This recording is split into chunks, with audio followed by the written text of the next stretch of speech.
नमस्कार दोस्तों, electrical question अड्डा में आपका स्वागत है। दोस्तों, आज की इस वीडियो हम डिस्कस करने वाले हैं क्या हमारे आने वाले जो नोटिफिकेशंस हैं जेई के लिए, क्या वह अब कॉन्ट्रैक्ट में कन्वर्ट हो जाएंगे। जैसा कि अभी आपको नोटिफिकेशन ये दिख रहा होगा कि गोरखपुर यानी नॉर्थ सेंट्रल रेलवे के अंदर नॉर्थ ईस्टर्न रेलवे के अंतर्गत आपका एक नोटिफिकेशन जारी हुआ है, जिसमें कॉन्ट्रैक्ट बेसिस पर जेई और इसमें इन्होंने नाम थोड़ा सा चेंज कर दिया है, उसे जेई की जगह जूनियर टेक्निकल एसोसिएट इन्होंने इसमें बोला है। उसकी वैकेंसीज़ यहाँ पर निकली हुई हैं। ये वैकेंसीज़ क्या परमानेंट रहेंगी या कुछ ड्यूरेशन के लिए रहेंगी, ये सब हम इस वीडियो देखने वाले हैं। और जो आने वाला नोटिफिकेशन है इंडियन रेलवेज़ के, जो आरआरबी के थ्रू हमारा रिक्रूटमेंट होता था, क्या वह आने वाली होंगी वैकेंसीज़, और अभी पदों की स्थिति क्या है, हमारे पास अभी रेलवेज़ में पद खाली हैं या नहीं हैं, इन सब के बारे में भी हम आगे बात करने वाले हैं। जैसा कि इस नोटिफिकेशन में दिख रहा है, आपको जब आप रेलवेज़ में अप्लाई करते हैं तो बहुत सारे डिपार्टमेंट होते हैं, जैसे कि TRD, TRS, electrical works and signal, ऐसे बहुत सारे इनके अंतर्गत आपकी जब रिक्रूटमेंट जारी होता है, हर एक डिपार्टमेंट के लिए आपसे प्रेफरेंस भरवाई जाती है। प्रेफरेंस भरने के बाद आपका हर एक डिवीज़न, हर एक सेक्शन के लिए, जैसे वर्क्स हो गया या इलेक्ट्रिकल हो गया, टीआरडी हो गया, सिग्नल हो गया, सभी के लिए आपकी प्रेफरेंस भराई जाती हैं। और जब प्रेफरेंस भर जाती है, उसके बाद आपका जो टेस्ट में स्कोर होता है, उसके बेसिस पर आपको यहाँ पर ज्वाइनिंग मिलती है ना। जैसा हमारा पुराने जो 2018 में जो हमारा नोटिफिकेशन जारी हुआ था, उसमें जो वैकेंसीज़ आई थी, उनमें सभी में यही प्रक्रिया हुई थी। 2 पेपर हुए थे, प्री और मेंस, उसके बेसिस पर आपका सिलेक्शन हुआ था। अभी जो नोटिफिकेशन जारी हुआ है, जिसमें इन्होंने इसको जूनियर टेक्निकल एसोसिएट बोला है, और ये पूर्णतया कॉन्ट्रैक्ट बेसिस जॉब है। 19/11/2022 तक ये आपकी डेट ऑफ ज्वाइनिंग से यहाँ तक आपके लिए ये रिक्रूटमेंट रहेगा, यानी लगभग 3-4 महीने के लिए, 4-5 महीने के लिए हम मान सकते हैं इसको। और यदि आपका परफॉर्मेंस अच्छा होता है और रेलवे को रिक्वायरमेंट रहती है, तो इसका पीरियड आगे भी बढ़ाया जा सकता है, ऐसा इन्होंने इस नोटिफिकेशन में कहा है। वैकेंसीज़ की हम बात करें तो वर्क्स के लिए वैकेंसीज़ जो हैं 15 हैं, टीआरडी के लिए 2 हैं और सिग्नल के लिए 3 हैं। तो क्या आप सभी जोन में इसी टाइप से वैकेंसी निकाल कर जो खाली पद हैं वो उनको भरा जाएगा। दोस्तों, हो क्या रहा है अभी कि हमारे जितने भी आपके जोन हैं, एनसीआर, डब्ल्यूसीआर, ऐसी बहुत सारे जोन जितने भी हैं हमारे, उनमें आप देखेंगे कि जेई और एसएससी का जो रिक्रूटमेंट होता था वो 2018 में हुआ था, और एसएससी का हमने पोस्ट अभी होल्ड पर रख दिया था। बाद में इसको हटा भी लिया गया है कि इसका नोटिफिकेशन जारी होगा, इसको हम डायरेक्ट रिक्रूट करेंगे। पहले केवल जेई ही आपका यहाँ पर वैकेंसीज फिल करने का था, लेकिन अभी नोटिफिकेशन जारी हुआ था कि एसएससी का भी रिक्रूटमेंट होगा। अब कब होगा, कितनी वैकेंसीज़ हैं, इसके बारे में हम बात करें तो अभी 2023 में बहुत सारे एसएससी और जेई जो कि अलग अलग डिपार्टमेंट में हैं, इनका सभी का रिटायरमेंट अभी काफ़ी नज़दीक आ चुका है। 23-24 में बहुत सारे पद हर एक डिपार्टमेंट में खाली होने वाले हैं। लेकिन दोस्तों, जैसा आपको मालूम है कि यहाँ पर कॉन्ट्रैक्ट बेसिस की प्रक्रिया भी धीरे धीरे बढ़ती जा रही है, तो क्या अब जो वैकेंसीज़ हैं उनको ऐसे ही फिल किया जाएगा, है ना, या आउटसोर्सिंग कर दी जाएगी। तो ये बात थोड़ी सी सही भी है कि अब धीरे धीरे बहुत सारे काम जो रेलवेज़ के थे वो हम लोग अब देखने को मिलेगा आपको कि आपको आउटसोर्सिंग यहाँ पर ज़्यादा देखने को मिलेगी। चाहे नीचे वाली पोस्ट हो, जिसमें कि हमारा टेक्नीशियन फर्स्ट, सेकंड, थर्ड, यहाँ पर हम मान सकते हैं, ये पद भी हमने धीरे धीरे अब देख रहे हैं कि ये आपके कॉन्ट्रैक्ट बेसिस पर होते जा रहे हैं। आउटसोर्सिंग बहुत सारी होती जा रही है। इस नोटिफिकेशन की हम बात करें तो इन्होंने बोला है कि 3 ईयर का डिप्लोमा हो सिविल में, या बीएससी हो, या आपकी 4 ईयर बैचलर डिग्री हो सिविल इंजीनियरिंग में, तो आप जूनियर टेक्निकल एसोसिएट वर्क्स, जिसे हम पाथवे भी बोलते हैं, और भी बहुत सारे काम इससे रिलेटेड होते हैं। और जूनियर टेक्निकल एसोसिएट इलेक्ट्रिकल और टीआरडी, इसमें आपके टीआरएस भी आ जाएगा, टीआरडी भी आ जाएगा, है ना, और इलेक्ट्रिक जर्नल भी इसमें हम बोल सकते हैं। जनरल जो इलेक्ट्रिक जिसे हम बोलते हैं, ये 3 डिपार्टमेंट 2018 में जब वैकेंसीज आई थी तो उनमें ये 3 डिपार्टमेंट थे, जनरल, इलेक्ट्रिकल, टीआरएस और टीआरडी। तो इसमें यदि आपने 4 ईयर की बैचलर डिग्री की है इलेक्ट्रिकल मैकेनिकल में, और या फिर डिप्लोमा है आपका, तो भी आप इसके लिए अप्लाई कर सकते हैं। ऐसे ही सिग्नल के लिए इन्होंने दिया हुआ है। दोस्तों आपको मालूम ही होगा कि रेलवेज़ में सबसे जो हेक्टिक जॉब या जैसे हम वर्कलोड सबसे ज़्यादा जो रहता है वो सिग्नल के लिए देखने को मिलता है ना। उसके बाद आपको टीआरडी में भी काफ़ी ज़्यादा वर्कलोड रहता है। तो आदमी की जो प्रेफरेंस रहती है वो टीआरएस रहती है। इसमें सेट के अंतर्गत आपको काम करना रहता है और इस टीआरएस में आपका जो लाइफ है पूरी, आप हो सकता है कि एक ही सेट में आपकी पूरी लाइफ वहाँ पर निकल जाए।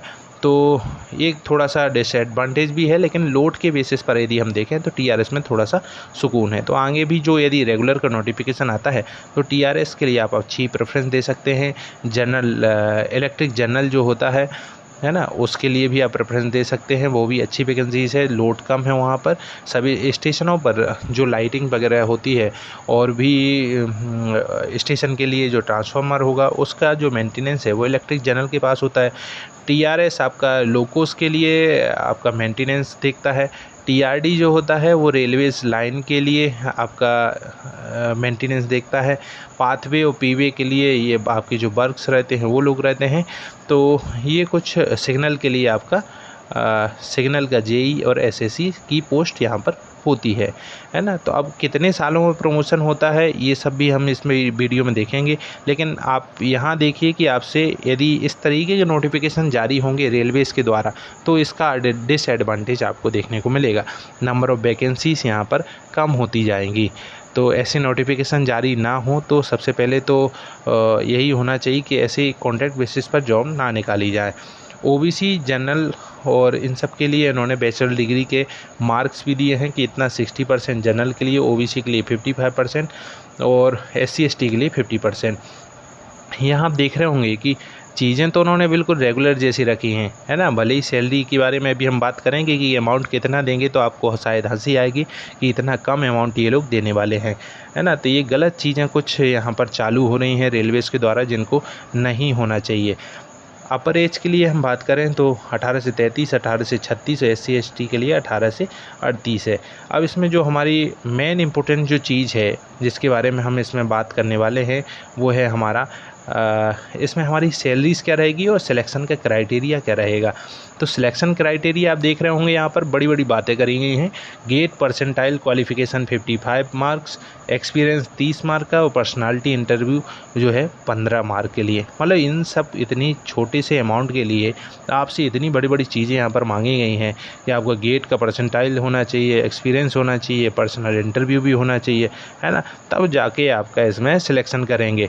और उस सिलेक्शन के बावजूद इसमें सिलेक्शन जो गेट का स्कोर मांगा गया है वो 2017 से मांगा गया है, यानी 2017 से 22 तक के जो भी आपके गेट के जिनमें हाईएस्ट मार्क हो वो आप गेट का स्कोर यहाँ पर लगा सकते हैं, है ना। उससे होगा क्या कि ये आपका सिलेक्शन करेंगे और सिलेक्शन के बाद इंटरव्यू भी लिया जाएगा आपका, है ना। तो इतनी सारी चीज़ें हो रही हैं और इसमें हम अभी सैलरी की बात करेंगे तो आप देखेंगे कि बहुत कम सैलरी इसमें देखने को मिल रही है।